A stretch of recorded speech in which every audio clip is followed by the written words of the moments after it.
ഇയാളങ്ങനെ വളരാൻ വിട്ടൂടാ, ഇയാളെ ഉയരാൻ സമ്മതിച്ചൂടാ. കുടുംബക്കാരെ, നാട്ടുകാരെ, കൂടെ ജോലി ചെയ്യുന്നവരെ, പാർട്ട്ണർമാരെ, ഈവൻ കൂടെ ഒരുപാട് കാലം വിശ്വസിച്ച് നടന്ന പാർട്ട്ണർമാർക്കെതിരെ വരെ സിഹർ ചെയ്യുന്ന ആളുകൾ.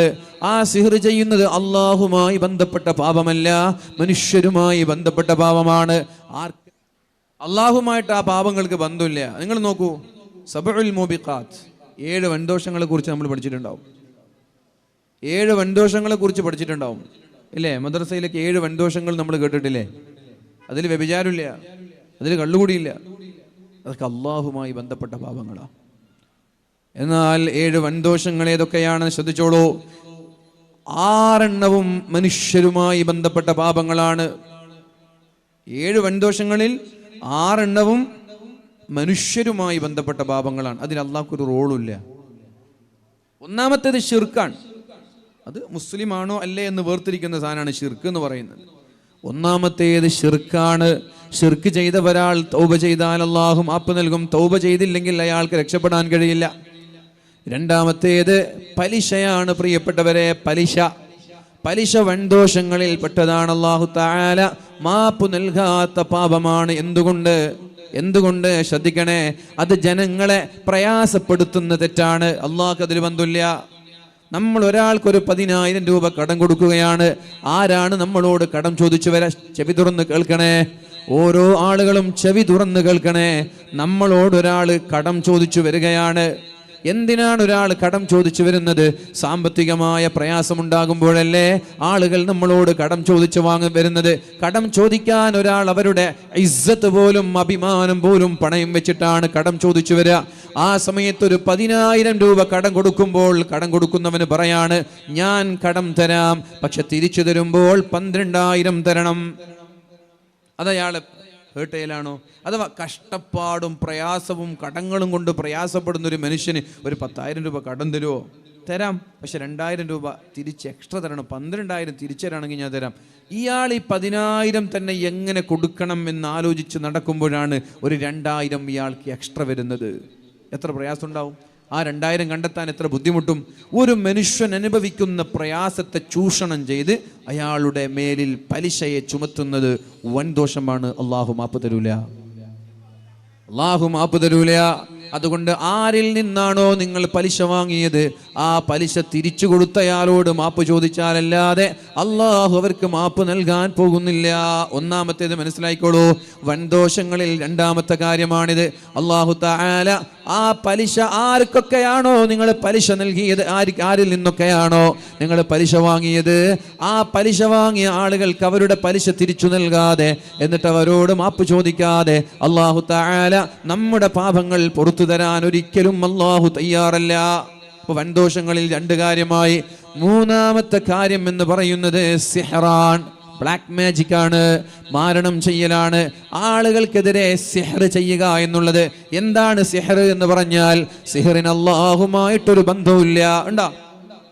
സിഹറിന് പഠിച്ചോനായിട്ട് എന്തെങ്കിലും ബന്ധമുണ്ടോ? ഇപ്പം എൻ്റെ ഒരു അയൽവാസി, അയാളൊരു പച്ച വെച്ച് വല്ലാതെ ഉഷാറായി വരുന്നത് കാണുമ്പോൾ ഇപ്പുറത്ത് നിങ്ങളുമല്ല കുറച്ച് ഗോയമുട്ടയും അതിൽ കുറച്ച് അറബിയിൽ അക്ഷരങ്ങളൊക്കെ എഴുതി ഏതെങ്കിലും ഒരു മൊയ്ലാമാരുടെ അടുത്ത് പോയിട്ട് സിഹർ ചെയ്തിട്ട് അയാളെ പറമ്പത്തേക്ക് എറിഞ്ഞു കൊടുക്കുക. അയാളില്ലാത്ത സമയത്ത് അയാളുടെ പറമ്പിൽ പോയിട്ട് കുഴിച്ചിടുക. എന്തിന്? ഇയാളുടെ ബിസിനസ് തകരണം. ഇയാളങ്ങനെ വളരാൻ വിട്ടൂടാ, ഇയാളെ ഉയരാൻ സമ്മതിച്ചൂടാ. കുടുംബക്കാരെ, നാട്ടുകാരെ, കൂടെ ജോലി ചെയ്യുന്നവരെ, പാർട്ട്ണർമാരെ, ഈവൻ കൂടെ ഒരുപാട് കാലം വിശ്വസിച്ച് നടന്ന പാർട്ട്ണർമാർക്കെതിരെ വരെ സിഹർ ചെയ്യുന്ന ആളുകൾ. ആ സിഹർ ചെയ്യുന്നത് അള്ളാഹുമായി ബന്ധപ്പെട്ട പാപമല്ല, മനുഷ്യരുമായി ബന്ധപ്പെട്ട പാപമാണ്. ആർക്കെതിരെയാണ് നീ സിഹർ ചെയ്തത്? ആർക്കെതിരെയാണ് നിന്റെ കരുക്കൾ നീ നീക്കിയത്? അവരോട് പോയി മാപ്പ് ചോദിക്കാതെ അള്ളാഹു നമ്മുടെ പാപങ്ങൾക്ക് പുറത്തു തരുന്ന പ്രശ്നമേ ഇല്ല. 3 കാര്യമായി. 4ാമത്തേത് അക്ലു മാലിൽ യതീം. പാവങ്ങളായ, പരിപാലിക്കാൻ ആളുകളില്ലാത്ത, രക്ഷിതാക്കളില്ലാത്ത, ഉപ്പ മരണപ്പെട്ടു പോയ, ഉമ്മ മരണപ്പെട്ടു പോയ, കൈകാര്യകർത്താക്കളില്ലാത്ത അനാഥ മക്കളുടെ സമ്പത്തിനെ നീ അടിച്ചു മാറ്റിയാൽ, അനാഥ മക്കളുടെ സമ്പത്ത് നീ അടിച്ചു മാറ്റിയാൽ ആ യതീമക്കൾ വലുതായിട്ട് അവര് മാപ്പ് നൽകാതെ അല്ലാഹു തആല നമ്മുടെ പാപങ്ങൾക്ക് മാപ്പ് തരൂല എന്ന് പരിശുദ്ധ റസൂൽ സല്ലല്ലാഹു അലൈഹി വസല്ലം. അപ്പൊ 7 വൻദോഷങ്ങളിലെ 4ാമത്തെ കാര്യവും മനുഷ്യനുമായി ബന്ധപ്പെട്ടതാണ്, അല്ലാഹുമായി ബന്ധപ്പെട്ടതല്ല. 5ാമത്തെ കാര്യം പ്രിയപ്പെട്ടവരെ, വത്തവല്ലി യൗമസ്സഹ്ഫി. യുദ്ധം നടക്കുന്ന സമയത്ത് 100 ആളുകൾ യുദ്ധത്തിന് പോയാൽ അതിലൊരു 50 ആളുകൾ യുദ്ധസമയത്ത് പിന്തിരിഞ്ഞോടുക. നോക്കൂ, നിങ്ങൾ മാണിക്കോത്താരും കാസർഗോഡിലെ വേറെ ഏതെങ്കിലും നാട്ടുകാരും തമ്മിൽ ഒരു ഫൈറ്റ്, അവിടെ നിന്ന് 100 ആൾ, ഇവിടെ നിന്ന് 100 ആൾ, നല്ല ആരോഗ്യ ദൃഢഗാത്രരായ ആളുകൾ ഇങ്ങനെ യുദ്ധത്തിന് പോവാം. അങ്ങനെ യുദ്ധത്തിന് പോയിട്ട് നല്ല യുദ്ധം കൊടുമ്പിരി കൊള്ളുമ്പോൾ നിങ്ങളുടെ നാട്ടിൽ നിന്ന് 50 ആളുകൾ മെല്ലെ അവിടെ നിന്ന് ഇറങ്ങി ഇങ്ങോട്ട് ഓടി. എന്താ സംഭവിക്കുക? അപ്പുറത്തെ 100 ആളുണ്ട്, നിങ്ങളുടെ കൂട്ടത്തിൽ നിന്ന് 50 ആളുകൾ ഇറങ്ങി ഓടിയാൽ ആ 100 ആളുകൾ നിങ്ങളെ വളഞ്ഞ് 50 ആളുകളെയും കുട്ടക്കശാപ്പയും. അള്ളാഹ്ക്ക് പ്രശ്നമൊന്നുമില്ല, നാട്ടാരെ പ്രയാസപ്പെടുത്തുന്ന കാര്യമാണ്. അതുകൊണ്ട് യുദ്ധത്തിൽ നിന്ന് പിന്തിരിയുന്നത് വൻദോഷമാണ്. യുദ്ധങ്ങളിൽ നിന്ന് പിന്തിരിയുന്നത് വൻദോഷമാണ് പ്രിയപ്പെട്ടവരെ. പിന്നെയോ ഖത്ലിൻ നഫ്സി, മറ്റൊരാളെ കൊല്ലുന്നത്. നേരത്തെ പറഞ്ഞില്ലേ, ഉമ്മയായാൽ പിന്നെ പറയേ വേണ്ട, വേറൊരാളെ കൊല്ലുന്നത് അള്ളാഹുമായി ബന്ധപ്പെട്ട പാപമല്ല, മനുഷ്യരുമായി ബന്ധപ്പെട്ട പാപമാണ്. ആരെയാണോ കൊന്നത് അവരോട് മാപ്പ് ചോദിക്കണം. പക്ഷെ കൊന്നുപോയാൽ, കൊല്ലപ്പെട്ടാൽ പിന്നെ എങ്ങനെയാ മാപ്പ് ചോദിക്കുക? അത് വലിയൊരു പ്രശ്നം തന്നെയാണ്. ആരെയാണോ നമ്മൾ കൊന്നത് അവരോട് പോയി മാപ്പ് ചോദിക്കണം. പക്ഷേ കൊല്ലപ്പെട്ടാൽ എങ്ങനെയാണ് മാപ്പ് ചോദിക്കുക? അള്ളാഹു ഇടപെടുന്ന വിഷയമല്ല. അതുകൊണ്ട് ആ പണിക്കാരും നിൽക്കരുത്.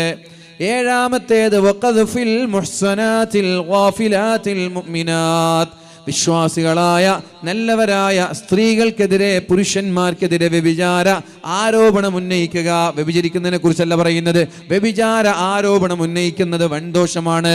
കാരണം വ്യഭിചാരം നീയും നിന്റെ റബ്ബും തമ്മിലുള്ള തെറ്റാണെങ്കിൽ വ്യഭിചാര ആരോപണം മനുഷ്യരുമായി ബന്ധപ്പെട്ട തെറ്റാണ്. അള്ളാഹു പുറത്തു തരാൻ തയ്യാറല്ല. അപ്പൊ ഈ 7 കാര്യങ്ങൾ പഠിച്ചപ്പോൾ എന്താണ് പ്രിയപ്പെട്ടവരെ നിങ്ങൾക്ക് മനസ്സിലായത്? എന്താ മനസ്സിലായത്? 7 വൻദോഷങ്ങൾ എല്ലാ ഹദീസിന്റെ ഗ്രന്ഥങ്ങളിലും വളരെ സ്വഹീഹായി ഓതന്റിക്കായി വന്ന 7 കാര്യങ്ങൾ ഇതാ. ഈ 7 കാര്യങ്ങളിൽ 6 കാര്യവും മനുഷ്യനുമായി ബന്ധപ്പെട്ട വിഷയങ്ങളാണ്. 1 പടച്ചോനുമായി ബന്ധപ്പെട്ടതുള്ളൂ, അത് ശിർക്കാണ്. അത് നിങ്ങൾ മുസ്ലിമാണോ അല്ലേ എന്ന് തീരുമാനിക്കുന്ന വിഷയം. ഇതിൽ നിന്ന് നിങ്ങൾക്ക് എന്താ മനസ്സിലായത്? എന്താ നിങ്ങൾക്ക് തിരിഞ്ഞത്? ജീവിക്കുമ്പോൾ അള്ളാഹുമായി ബന്ധപ്പെട്ട പാപങ്ങളുണ്ടായാൽ നിങ്ങളുടനെ തൗബ ചെയ്ത് നന്നാവണം. എന്നാൽ ഒരിക്കലും മനുഷ്യനെ പ്രയാസപ്പെടുത്തുന്ന ഒരു പ്രവർത്തനങ്ങളിൽ പോലും നിങ്ങൾ ഏർപ്പെടാൻ പാടില്ല. അതാണ് ഇതിൻ്റെ കണ്ടന്റ്, ഇതിൻ്റെ ആകത്തുക അങ്ങനെയാണ്.